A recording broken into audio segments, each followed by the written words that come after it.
They opened up with the finals of the tournament for World Heavyweight Championship number 3 with Seth Franklin Rollins and AJ Styles. And even though both guys are baby faces, they were clearly on Franklin's side here and do the singing and etc. And AJ opened up fairly aggressive. And here's the thing.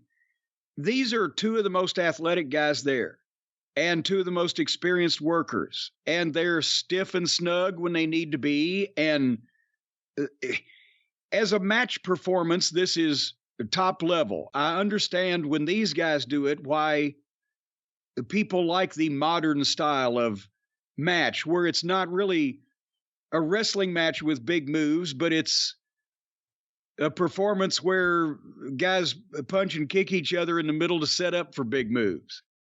But at the same time, I guess with no heroic babyface or evil heel and a match that's supposed to be of monumental importance, but it didn't really seem like a world championship match because nobody even held the belt at that point. And they've made it up, as we've talked about over the past several weeks, out of thin air. This was a great wrestling performance. Did anybody buy it as being for a world heavyweight championship? I didn't. I don't know if the people there did, just because they get to say they saw something and, you know, that's a big deal. I mean, I'm sure it's a big deal to Rollins, I think. I don't know. Yeah.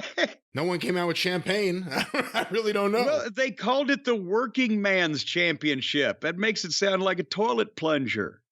Or, you know, here we'll give this to a fucking stooge. Isn't that what they called the Intercontinental title? Because usually the best workers in the company held that belt, which was totally inside and didn't make sense in a kayfabe presentation to begin with.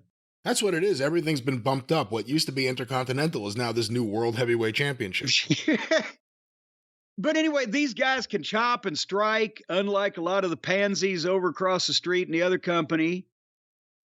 They do everything at a high level, and nothing is sloppy, dangerous, or nonsensical. It's just lots of big moves that take a while to set up, like modern matches. And that, to me, I think the reason why I don't like that is because it gives you so many chances to see cooperation, or when they're up on the ropes setting up the next big flibberty gibbet, as Aunt Lola would say. That was one of her favorite words. Oh, flibberty gibbet, because she didn't cuss. Anyway, boom, boom, boom. They went back and forth. They were getting 2 counts. People are loving it.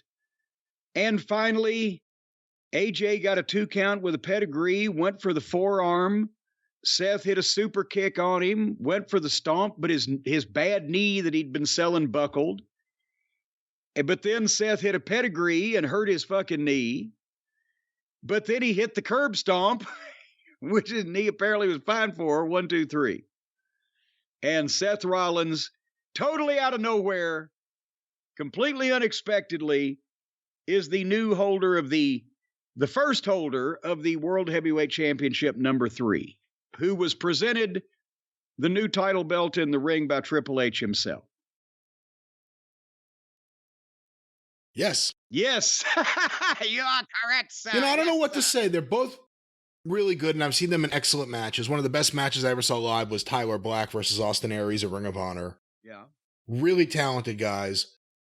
And I almost don't want to critique this match too much, just because I'll say the second part last, I guess. You'll say the second part last? Well, I'll say it right now then. How many parts are there? I don't even know. It's one of those days. Listen, let's go to this part. What I meant to say, I completely forgot. What I meant to say, I don't know if I could fairly watch wrestling in the middle of the day. I mean, I know it sounds crazy, and I used to, you know, when I was trading tapes, I always did, but when it's a live event, and it's in the middle of the day, and they open with the World Championship match, so again, this is 1 p.m., by the time it's over, you know, 1:25, 1:30 Eastern time, it's the middle of the day. The Mets didn't even start yet. Like, it's the middle of the day. And it's hard to get into, for me, it's not like 7 p.m. and you're primed and you're ready to go. opening match, let's get into it. I almost felt like this had to try to warm me up for the rest of the show. And it felt at times, this is the first part I was going to say before, it felt at times like just, I don't know, I've seen everything these guys do. Yeah. There was nothing, it just felt like another match. Like you asked before, does it feel like a world championship match? Beyond what this championship is from its inception and its introduction on, it just didn't feel like anything more than the average match either one of these guys has, because their average matches are really good. Yeah. It didn't feel anything special beyond that. Here's another thing. Past your 1 o'clock in the afternoon Eastern, it was on a Saturday to boot. Because think of even going back to the territory days. And it's beautiful here, too. I mean, so the sun's out. So you have two options. I can watch this from Saudi Arabia live, or I can go to the pool. Well, we talked about that at the top of the program. Here it is Memorial Day weekend. But think back to the territory days. The afternoon weekend shows were almost exclusively on Sunday. Every once in a while, they'd sneak in a Saturday afternoon.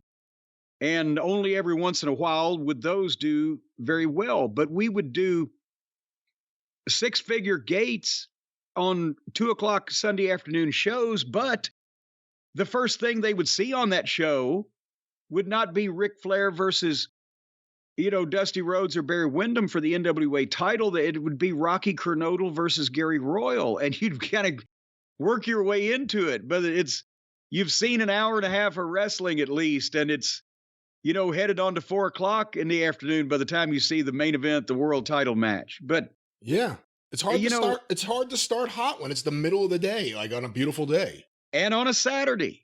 Yeah. And whether it's to get them in the building in good weather, if it's a live event, or whether it's just to get up for, goddamn, a big event right after lunch. Anyway,